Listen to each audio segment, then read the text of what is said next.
Culture Média, Philippe Vandel avec votre invité à l'affiche dans de très nombreuses salles de cinéma à partir d'aujourd'hui. Cadmerade, bonjour. Bonjour Philippe. Bonjour, il cherche quoi? Il cherche son micro. Non, le volume. Tu sais, j'aime bien moi voilà, quand. c'est vrai, il aime bien régler. J'ai fait de la radio. Il vient de la radio, Cadmerade, puis de la télé, notamment sur Comédie. On vous a vu récemment dans Le Flambeau, dans un genre totalement différent. Baron Noir, il y a eu les choristes, je vais bien ne t'en fais pas, César, meilleur second rôle.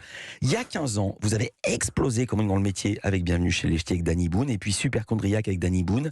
Et votre actualité, c'est La vie pour de vrai. Oui, aujourd'hui. Un film de et avec Danny Boone. Absolument. Avec Charlotte Gainsbourg, ça sort aujourd'hui. Alors, avant qu'on raconte cette vie pour de vrai, pourquoi vous avez attendu 10 ans pour reformer votre duo? Ça, c'était mes questions. Et je me suis rendu compte que c'était une seule et même question. Oui, waouh. Bonjour déjà, bonjour. À toutes les personnes qui nous écoutent ce matin. Écoutez Philippe, on se dit tu, on se dit vous, je sais plus comment. Dans la réunion, on se dit tu, comme tout le monde, on va se dire vous à l'antenne. Voilà, il ne faut pas exclure. Non, mais c'est vrai, c'est vrai. Danny, c'est simple pour Danny, il écrit des films, mais il pense pas forcément à des acteurs, et je dis pas je vais reformer le duo qui a tant marché. C'est pas, je parle à sa place évidemment, mais on en a déjà parlé, puis on a répondu beaucoup à cette question. Bien sûr. Finalement, on a attendu 10 ans, mais j'en ai pas l'impression d'avoir entendu. D'abord, on a fait chacun de son côté plein de choses. C'est comme avec Olivier Barou, je le retrouve régulièrement aussi. Olivier Barou de KDO, voilà, avec qui vous aviez démarré. Exactement. Donc en fait, ce sont des rendez-vous qui se font un peu naturellement. Là, alors, le film et le rôle étaient pour moi, mais avant, c'était pas pour moi, c'est tout. Voilà, comment il vous l'a raconté le film? Il m'a raconté comment il m'a raconté le film. Ça, c'est intéressant. Je m'a juste dit, tu vois, c'est là où vous allez voir, c'est là que je suis fou en fait. Il m'a juste dit, voilà, j'ai envie que tu sois Louis, mon demi-frère dans le film. J'ai dit, écoute, avant toute chose, est-ce qu'on a des scènes ensemble? Il me dit oui. On a beaucoup de scènes ensemble où on va pouvoir vraiment s'amuser. Il dit oui. J'ai dit oui à ce moment-là. Et après, j'ai lu le scénario. Parce que j'avais envie de. Ce que j'aime avec Danny, c'est de jouer ensemble. Le duo, il fonctionne parce on se connaît très très bien. Et voilà, on est content quand l'autre est drôle et inversement. Il n'y a pas d'ego. Voilà, on est très heureux. Et puis Danny est très très très facile à travailler. Comme metteur en scène notamment. Alors, j'essaie de faire des réponses rapides, parce que c'est la radio là. Tac, tac. Ouais. Le film s'appelle La vie pour de vrai, et la vie pour de vrai, c'est la vôtre de vie, celle de Louis, chauffeur de VTC. Alors que lui, Trident, c'est un peu la vie pour de faux. Lui, c'est le géo qui est jamais sorti de cette vie de géo, qui est né au Club Méditerranée. Ses parents sont connus là-bas. Exactement. Ce sont des choses qui arrivent. Il y en a quelques-uns encore, des géos qui sont restés scotchés dans leur village, toujours les pieds nus. C'est pour ça que. Et au Mexique en plus. Et au Mexique en plus. Et qui ne savent pas que l'argent existe, par exemple. En fait, au club, comme maintenant aujourd'hui, c'est un peu l'exclusif. À l'époque, on avait des colliers avec des perles, vous vous souvenez? Des petites boules, on payait avec ça. Voilà, après, c'était des tickets. Bon, en tout cas, le principe, c'est que tu arrives en vacances et tu te soucies de rien. Tu manges, tu fais tout gratos. Et quand t'es géo, tu es absolument logé, blanchi. T'as vu un peu voilà. Et donc, moi, j'ai été géo. J'ai été musicien au club, donc je sais très bien ce que c'est de passer sa vie sur une plage, de manger avec des gens que tu connais pas, de les voir partir chaque semaine, de te faire des nouveaux copains toutes les semaines, de pleurer. Juste un mot, pendant combien de temps? Moi, j'ai fait ça sur 5 années, mais je revenais sur Paris. J'étais musicien, donc je jouais aussi un peu à Paris. On faisait des saisons, on choisissait en fonction de ce qu'on nous proposait. Alors, c'était souvent la Guadeloupe, c'était la Floride, c'était super. Vous savez quoi? On ne sait même pas pourquoi Danny Boone revient à Paris retrouver son demi-frère. Ça tombe très bien parce que l'émission n'est pas terminée. Cadmerade est avec nous. Culture Média continue sur Europe 1. Culture Média sur Europe 1 jusqu'à 11h. Philippe Vandel avec votre invité Cadmerade. On parle de La vie en vrai, film de Danny Boone. Pour de vrai. Pour de vrai. Oh là là, on l'a repris en 2 secondes. Lui. Exactement. Je m'étais noté La vie en vrai, je vais noter La vie pour de vrai sur le papier. C'est pas grave, on sait ce que c'est. Et on a raison. C'est comme tu sais le film Je vais bien, ne t'en fais pas. Oui. Dans les années 2007. Oui. Personne n'arrive à dire le titre. Il a été remixé plusieurs fois. Et moi je l'avais noté exprès pour pas me. C'est pas grave. Me La vie pour de vrai. Alors vous savez quoi? On va faire quelque chose qu'on fait jamais. Oula. On va entendre un bout de la bande-annonce. Et vous allez nous expliquer ce qui se passe. Du coup, on va rien comprendre. Non. Parce que là, il n'y a que lui qui peut dire ça. Cadmerade, la bande-annonce, La vie pour de vrai. Vous êtes qui? J'étais au Club Med de ma naissance à maintenant. Je m'appelle Trident. Trident. Du Club Med. Tu pourrais quand même accueillir ton petit frère. Demi-frère. Ah, encore mieux, je prends moins de place. Je veux retrouver mon amour d'enfance de mes 8 ans, Violette. Je peux dormir ici alors? Oui. Je le savais, ça pouvait rien contre moi là, voilà. Là, faut que tu t'arranges, je peux les retrouver rien. T'as plus 8 ans, toi non plus. Hein. T'as vu ta gueule, on dirait un charpet. Quoi? Tiens. C'est moi ça? Ah ouais. Alors, difficile, hein, vous avez des images ou pas? bien sûr. Alors il faut le dire. Déjà, La scène du Charpet. Anissa, vous avez vu le film? Elle est exceptionnelle. Et le Charpet, c'est Danny Boone. En fait, quand on regarde Danny, on voit un Charpet. Hein, mais vraiment. Et heureusement que c'est lui qui a écrit le film. Parce que sinon, personne n'aurait pu se permettre ça. Oh oui, puis on se permet, et Danny se permet aussi avec moi des choses. Ouais. Parce qu'il y a une scène, je ne sais pas si vous avez vu, vu le film. On a vu le film tous les deux. Où pendant on se brosse les dents et il me crache sur la nuque. C'était pas prévu du tout en fait. Ah bon? Ah oui, vous l'avez pris comment? Bah bien, mais je pense qu'un autre acteur il le prenait super mal, parce qu'il m'a craché sur la tête en fait. Ah oui, on fait pas ça. Donc il a décidé. Pas ça, Alain Delon. Non, non, mais c'est vrai.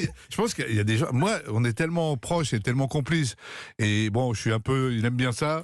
Et finalement, on l'a gardé dans le film. Et ça m'a pas. Au contraire, on a continué de jouer en fait. C'est là où c'est là que je parle de complicité. Ça peut pas se faire avec. Il y a quelque chose qui ne s'entend pas dans votre générosité aussi au micro, Cadmerade, et qui ne s'entend pas dans la bande-annonce, c'est que vous jouez un personnage très sombre, cynique, intéressé par l'argent, intéressé au passage par les rencontres d'un soir. Désagréable. Il est méfiant, manipulateur, un peu salopard.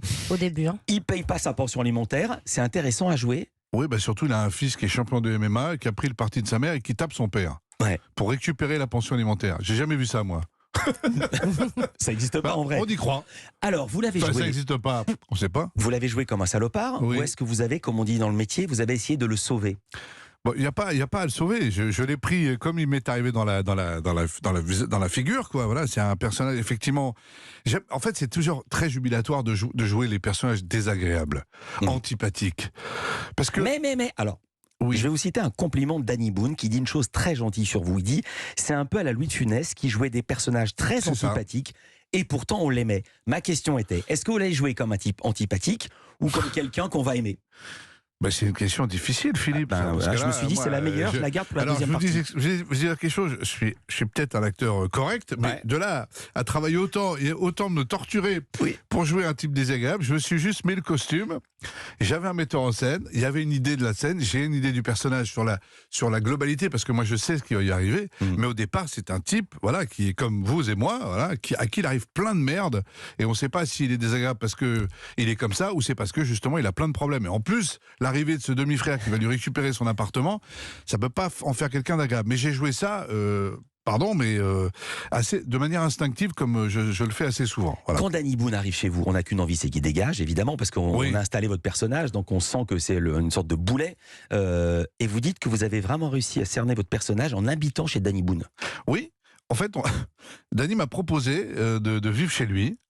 Pas que pour des raisons économiques, il faut bien le savoir, mais parce que on avait beaucoup de scènes, ces fameuses scènes de comédie, de duo, de tandem, vous savez, où l'antagonisme fait naître de la comédie. Il fallait qu'on les ait parfaitement sur le bout de la langue. Là, pour le coup, il fallait qu'on travaille. Donc, on se faisait tous les soirs, on rentrait, on travaillait, on essayait de s'endormir avec le texte, avec la scène. Et le lendemain, c'est vrai c'était beaucoup plus fluide. Surtout que dans le film, la coloc, c'est dans un petit studio qui doit faire 25 mètres carrés et tout casser, quoi. Hein. Oui, chez Danny, c'est un peu plus grand. Un poil. Il n'y a pas un canapé lit. Il a... Blague à part, non, je veux pas savoir. Non, j'avais une chambre très pendant sympa. Combien de temps vous habitez chez lui? Pendant combien de temps vous habitez chez lui? Le temps du tournage, c'était presque 1 mois et demi à peu près. Et d'après les infos de tournage, il n'y avait pas que des bouteilles d'eau. Oui, mais s'il faut tout balancer, moi je sais pas à quelle heure il est là, ça va, on peut dire. Alors, je vais vous dire, vous voulez que je vous dise? C'est dans Match, vous faites tous les deux la une de Match. Danny Boone, Cadmerade, Madmerade. Danny Boone, Cadmerade, amis pour de vrai, ils partagent l'affiche aussi, leurs vacances, interview croisée. Donc là, on apprend que vous n'avez pas bu que de l'eau. Non, attendez, d'abord, le soir, je suis désolé, rien n'empêche, une fois qu'on est à la maison, de se prendre un petit verre quand même de vin, de bon vin. Danny a une cave très accueillante. Bon, il ne pensait pas que j'aimais autant le vin, donc... Ah oui, d'accord. En gros, on a vidé la cave, mais en 1 mois et demi, donc voilà. On a vidé le frigo parce que on mangeait. Et je faisais la cuisine, moi, le soir. Oui. Et lui, le matin, il faisait mon petit-déj. C'était sympa. Ça aussi, on se faisait des... Non, c'était chouette, quoi. Franchement, puis je vous assure qu'au bout, il y avait du travail. Il vous faisait un petit déj de ch'ti, comme dans Bienvenue chez les Ch'tis, ou pas? Non. C'était ça. Il raconte quand même qu'il a halluciné. Cad, il est arrivé, de son sac, il a sorti des pantoufles. Oui, je sais. Mais c'est fou comme ça. Non, mais quand on vous connaît en batteur de rock, on vous imagine pas en pantoufles. Je suis désolé, je suis sûr que, je vais dire n'importe quoi, John Bonham, batteur de Led Zepp, il a des pantoufles. Ça m'étonnerait vraiment. Mais bien sûr que si, Ian Pace, le batteur de Deep Purple, je l'ai vu en pantoufles. Bon, c'est des pantoufles avec des têtes de mort. Mais attendez, vous savez pas, il y a pantoufles et pantoufles. Et puis d'abord, vous savez pas à quoi ressemblent mes pantoufles. Elle ressemble à quoi? Des pantoufles, mais elles sont confortables. C'est surtout que quand j'arrive à la maison chez quelqu'un, je sais pas moi, en plus en vivant à Bruxelles, il pleut beaucoup là-bas, donc on a les chaussures crottées, on rentre pas chez les gens comme ça, salut, comment ça va? Dis donc, c'est chouette chez toi, elle est où ta cave à vin? Non, on commence par enlever ses chaussures. On met ses charentaises. C'est pas des charentaises. C'est des pantoufles. C'est des pantoufles. Comment faire? Je pensais pas entendre le nom de Yann Pay, ça m'a fait trop plaisir d'entendre ce nom. Quel batteur. Deep Purple, batteur gaucher. On va parler musique avec Stéphanie Loire, on va parler littérature avec Nicolas Caro. Culture Média continue sur Europe 1. À tout de suite.